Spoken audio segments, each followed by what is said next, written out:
नमस्कार साथियों। बीपीएससी का रिजल्ट जो एक वजह से अटका हुआ था, उसमें एक वजह ये भी है कि बीएड वालों को बाहर करने के बाद वो हाई कोर्ट पे पहुंच गए थे। तो आज पटना हाई कोर्ट का एक बयान आ गया है, मतलब उसका एक कोर्ट ने उनकी जो याचिका थी उसको खारिज कर दिया है और बता दिया है अपने फैसले में कि बीएड बिल्कुल बाहर है, तो आप इसकी चिंता बिल्कुल ना करें। उसका रिजल्ट अब बिल्कुल नहीं रुकेगा। ओनली बीटीसी वालों की ही मेरिट लगेगी, तो इनका ही रिजल्ट आएगा। और वो रिजल्ट कब आएगा उसकी भी डेट आ चुकी है। जैसा कि बीपीएससी के अध्यक्ष अतुल प्रसाद जी ने बताया था, 29 सितंबर के बाद यानी कि कल के बाद वो अपनी वेबसाइट पे ओएमआर को अपलोड कर देंगे, जिससे कि आपको पता पड़ जाएगा कि आप जो पेपर दे के आए हो वो बिल्कुल ठीक हुआ है या नहीं। मतलब बहुत से विद्यार्थी ऐसे होंगे कि उनकी ओएमआर सीट में कुछ कमी हो गई होगी, जिससे कि उनका रिजल्ट आएगा ही नहीं, और उसमें फिर वो कुछ नहीं कर सकते। अगर उनके कितने भी अच्छे नंबर हो, चाहे 60 नंबर हो चाहे 70 नंबर हो, अगर उनकी ओएमआर सीट ही गलत हो गई किसी भी कारणवश, चाहे बच्चों पे हो गई हो या किसी अधिकारी की वजह से, जो वहां पे क्लर्क वगैरह होते हैं उसकी वजह से हो गई या कुछ भी हो गया, तो उसकी कुछ नहीं हो सकता, केवल उस बच्चे का रिजल्ट रुक जाएगा। लेकिन आशा करते हैं ऐसा कभी होता नहीं है, बहुत ही सुरक्षित तरीके से आपकी ओएमआर सीट रखी जाती है। अगर आपने अपनी ओएमआर सीट बिल्कुल ही अच्छे तरीके से भरी है, कोई भी कमी नहीं की उसमें, अगर बाई चांस बहुत से लोग वाइटनर का यूज कर देते हैं तब भी उससे कोई प्रॉब्लम नहीं है, वो आपकी ओएमआर सीट नहीं रुकेगी कंप्यूटर पे भी। तो इसकी आप बिल्कुल चिंता मत करिए, किसी भी बच्चे की ओएमआर सीट नहीं रुकेगी। और आशा करते हैं ओएमआर सीट जैसे ही अपलोड होंगी अक्टूबर के फर्स्ट वीक में, तो आप सबको इतनी तसल्ली मिल जाएगी कि हाँ, हमारे ओएमआर सीट बिल्कुल ठीक है, अब कट ऑफ रिजल्ट जो आएगा उसमें हमारे नंबर होंगे। दूसरी बात कि रिजल्ट कब आएगा, तो रिजल्ट आने की जो डेट थी ऑफिशियली अतुल प्रसाद जी ने बताया था वो थी 15 अक्टूबर, और वो उन्होंने इसीलिए इतनी लेट बताई थी कि तब तक सीटेट का रिजल्ट भी आ जाएगा, और पटना हाई कोर्ट ने जो फैसला दिया है उसकी भी उनको तारीख थी 1-2 दिन में, जैसे कि कल थी, तो उसका भी फैसला आ जाएगा, तो उन्हें पता पूरी क्लियरेंस मिल जाएगी कि रिजल्ट अब घोषित करना चाहिए। ये नहीं है बीएड वालों ने वहां पे याचिका दायर कर दी और वो अपना रिजल्ट घोषित कर दें, ऐसा नहीं होता है। तो अब वो पटना हाई कोर्ट से उस डिसीजन के बाद बिल्कुल फ्री हो चुके हैं।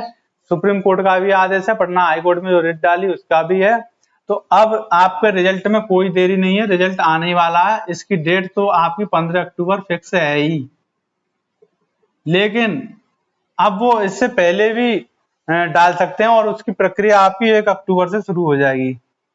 1 अक्टूबर से ओएमआर पड़ेगी आपकी, और इसी सप्ते में मतलब 7 अक्टूबर तक आपको रिजल्ट देखने को मिलेगा। ये रिजल्ट आपको देखने को मिल जाएगा, और रिजल्ट देखने के साथ ही उसी दिन या 1-2 दिन बाद कट ऑफ भी देखने को मिलेगी। रिजल्ट आने के बाद वैसे हमेशा कट ऑफ साथ में ही होती है, लेकिन ये 1-2 दिन बाद भी दे सकते हैं, क्योंकि रिजल्ट में तो ये केवल आपके नंबर दिखाएंगे कि 120 में से किसी बच्चे के 40 हैं, किसी बच्चे के 120 में से 50 हैं, किसी बच्चे के 60 हैं। तो वो बच्चे सभी अपना नंबर देख लेंगे कि इतने नंबर आ गए। उसके बाद अगले दिन या उसी दिन या साथ में ही आपको ये बता दिया जाएगा कि जनरल के जो मेरिट रुकी है वो 42 नंबर या फिर 45 नंबर तक रुकी है, और उसके आगे सभी बच्चों की लिस्ट होगी कि ये बच्चे जो हैं सभी अपने, मतलब रोल नंबर होगा उस लिस्ट में उनका, ये सभी बच्चे अपने डॉक्यूमेंट वेरिफिकेशन की जो प्रक्रिया है कि वो 15 अक्टूबर से रखना चाहें उसको, तो वो डॉक्यूमेंट वेरिफिकेशन कराएं।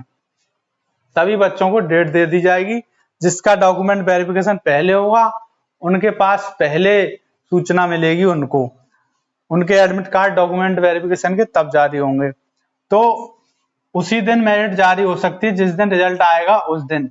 जनरल की इतनी होगी, ओबीसी वालों की शायद 42 हो सकती है, SC ST वालों की 40, और जो बच्चे इससे भी कम के हैं वो भी निराश ना हो, अपनी आशा ना हो, क्योंकि इसमें वैकेंसी बहुत ही ज्यादा है, और जो बच्चे हैं जिनका सीटेट पास है और जिनका बीटीसी है उनकी संख्या बहुत ही कम है। मतलब आप ये समझ लीजिए कि अगर वैकेंसी 100% है, मतलब 80,000 हैं, तो जो बच्चे हैं वो कितने हैं बीटीसी वाले, वो भी मात्र 110% हैं।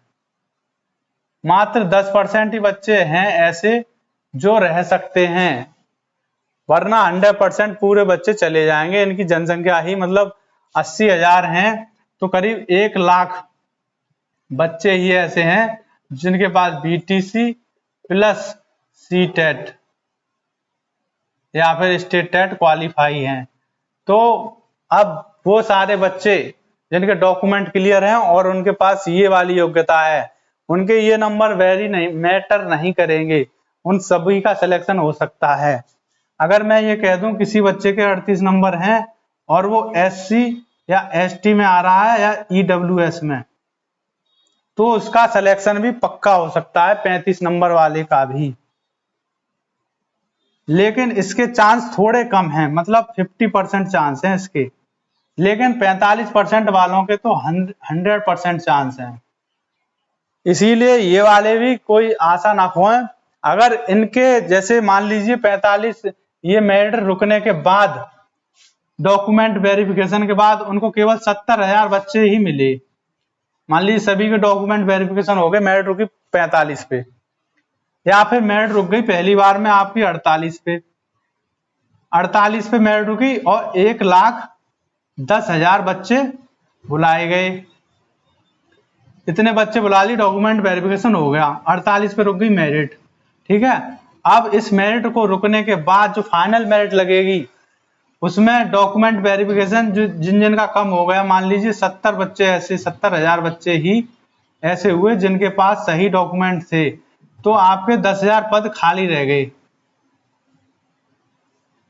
जब ये 10,000 पद खाली रह गए तो मेरिट आपकी और नीचे जाएगी।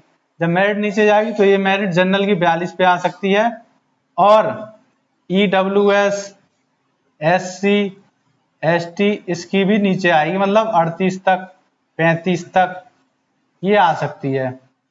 तो ये जो है ये 50% चांस है आपके, इसीलिए निराश ना हो, पहले रिजल्ट आने दें और कट ऑफ लगने दें, तब तक आप बिल्कुल भी मत देखिए किसी की भी वीडियो, केवल आराम से खाइए पिए और मौज करिए। अगली मतलब इसके पूरे होते ही आपकी दोबारा, तो उसमें पीआरटी नहीं है बिल्कुल, केवल 6 से लेकर 12th तक वैकेंसी आ रही है, जिसमें बीएड वाले और बीटीसी वाले दोनों ही डाल सकते हैं। ठीक है दोस्तों, धन्यवाद।